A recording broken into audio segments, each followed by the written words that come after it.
Mga kabombo, makakausap po natin ang nagsisilbing kinatawan ng unang distrito ho ng Laguna, si Representative Ann Matibag. Siya rin po ang tumatayong chairperson ng House Committee on Women and Gender Equality. Magandang araw ho sa inyo, Representative Matibag, ma'am. Welcome sa Bombo Radio Philippines, sa Bombo Network News, si Bombo Genesis at Bombo Ever po ito. Thank you for joining us.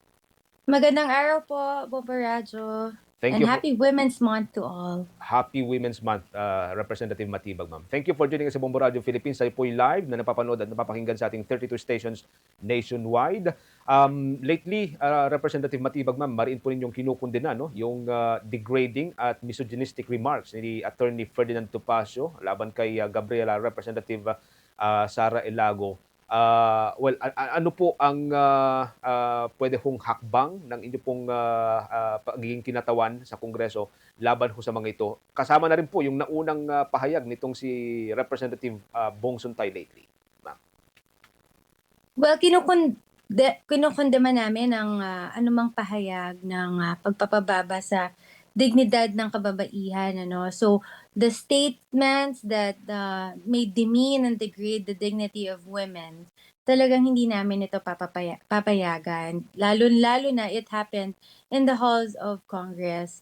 Ang ganitong misogynistic remarks, lalo na kapag ibinabato laban sa isang babae, ah lalo na 'no, nasa public service, hindi lamang siya personal attack, kundi isang malinaw na pagtatangkang patahimikin ang boses ng kababaihan sa pampublikong diskurso. So this is an attempt to, silence women's voices in public discourse. So we won't tolerate things like this, kaya hindi naman dapat maging normal sa ating lipunan ang ganitong uri ng pambabastos o public humiliation of women, especially using the body.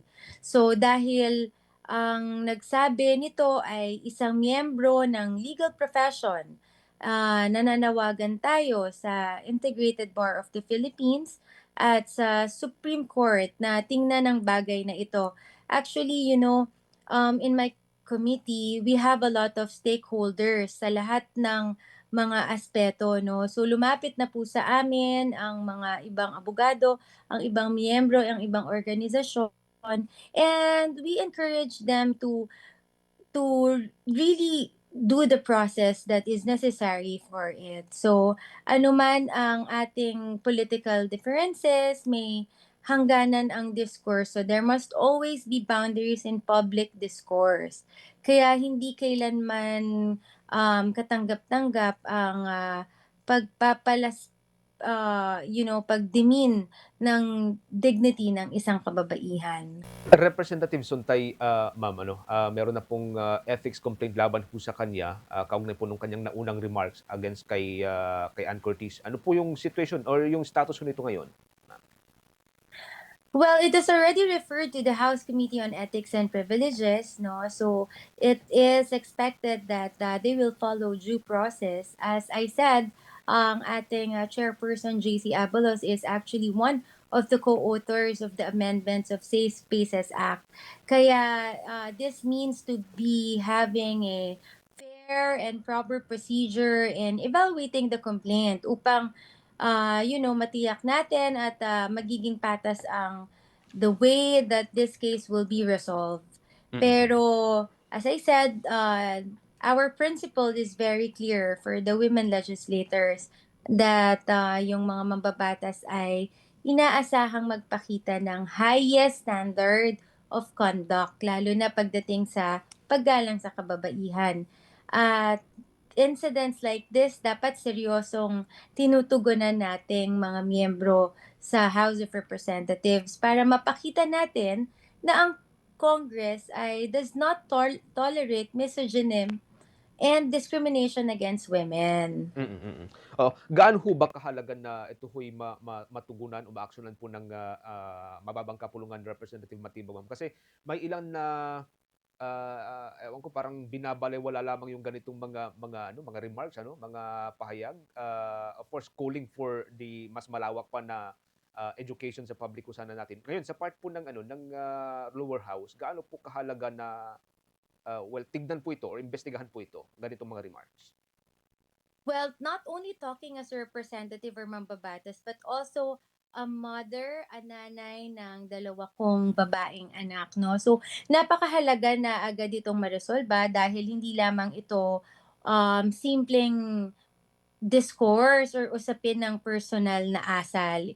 Ito kasi po ay, usapin na pananagutan or as said 'no, lalo na you're public servant, great power comes great responsibility. So, dapat meron tayong accountability ng mga taong may kapangyarihan sa ating lipunan. So, this is really very timely, it expected for everyone, especially on all the news that is happening in our government.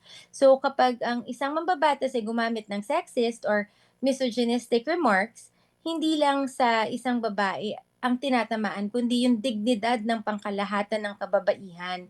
So the dignity of all women is affected. Lahat kami nagsalita, lahat kami nasaktan, even if we are, colleague, parang hindi naman namin nagustuhan. So, kung hindi ito agad tutugunan, or tinutugunan, nagkakaroon ng mensahe, na lalo na sa ating mga kabataan na katanggap-tanggap lang yung ganitong kultura sa ating politika. And that this culture is disrespect and sexism becomes normalized in politics. Ang Kongreso ay dapat maging halimbawa ng respeto, professionalism, and responsible leadership, hindi lugar kung saan normal ang pambabastos sa kababaihan.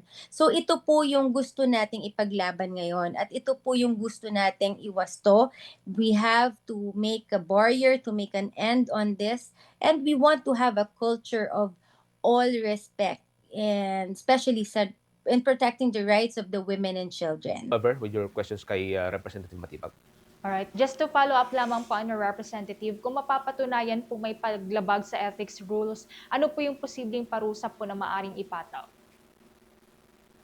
Under the rules of House of Representatives, may iba't ibang disciplinary measures. So, it would depend on the weight of the case. So, maaaring kabilang dito ang reprimand, censure, suspension, o ang pinaka mabigat dito is the expulsion, no? So, pero higit um, sa parusa ng kasong ito, ang mahalaga kasi is the message that there is no place of misogyny or degrading remarks against women in the halls of Congress.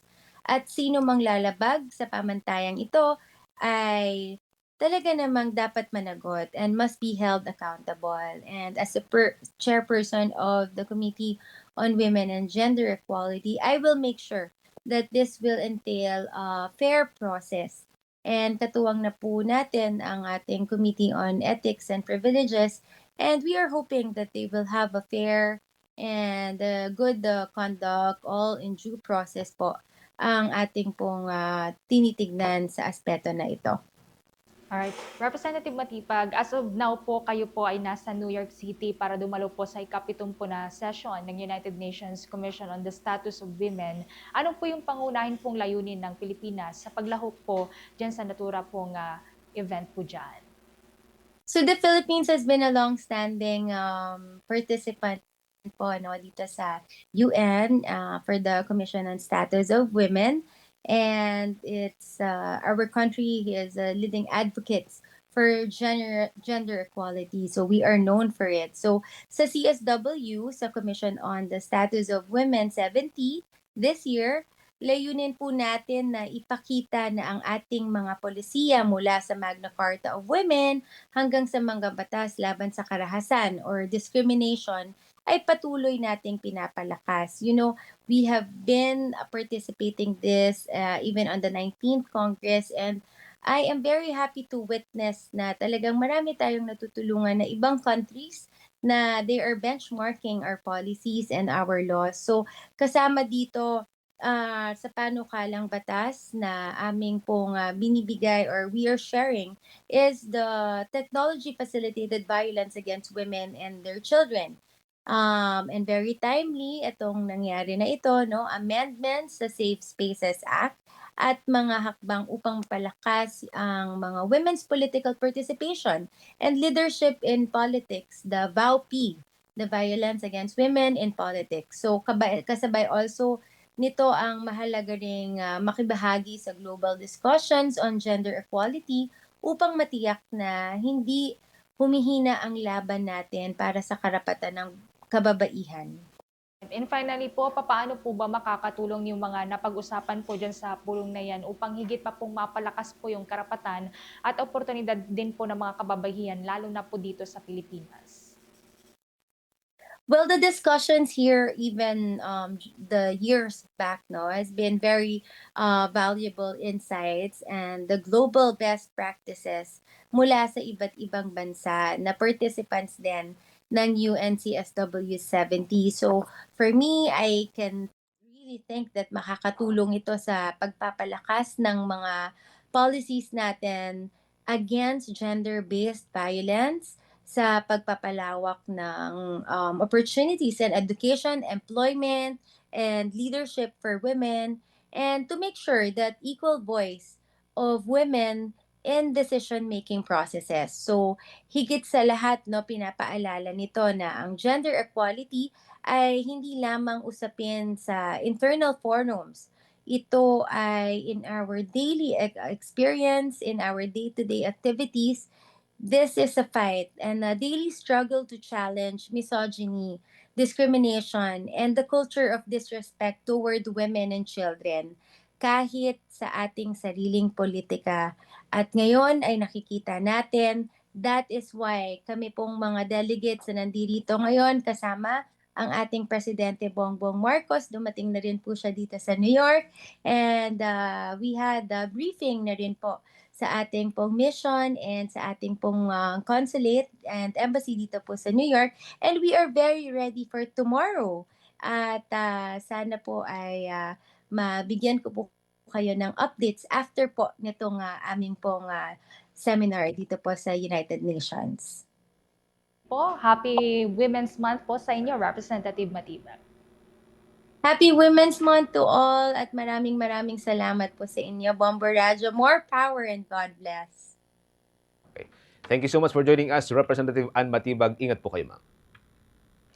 Ang kinatawan magkakabombo ng unang distrito ho ng Laguna at siya rin po nagsisilbing chairperson ng House Committee on Women and Gender Equality. Live and direct mula po dyan sa may New York, sa may Estados Unidos, si Representative Ann Matibag. For the most trusted source of news and information, visit our website at www.bomboradio.com. Follow us on Bombo Radio mobile app, Facebook, YouTube, TikTok, and X, formerly Twitter.